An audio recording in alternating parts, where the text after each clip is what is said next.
কবিরা গুনাহগার মানুষ যখন কিয়ামতের মাঠে হন্তদন্ত হয়ে ঘুরতে থাকবে, হাউজে কাউসারের পানির জন্য, একটু পানির জন্য, একটু তৃষ্ণা নিবারণের জন্য, শাফাআতের সুপারিশের জন্য, নবী মুহাম্মদ সাল্লাল্লাহু আলাইহি ওয়াসাল্লাম নিজের হাতে তার উম্মতকে পানি পান করাবেন।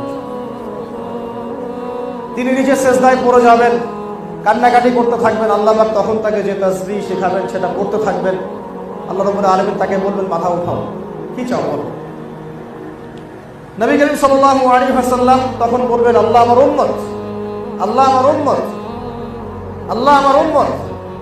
সমস্ত নবীগণ যেদিন বলতে থাকবেন, ইয়া নফসি, হে আমার নফস, আল্লাহ আমার নফস, আল্লাহ আমার নফস।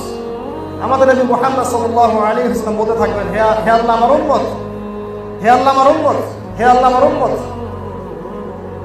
আল্লাহ রাব্বুল আলামিন তাকে শাফাআত করার, সুপারিশ করার অনুমতি দিবেন। তারপর তিনি শাফাআত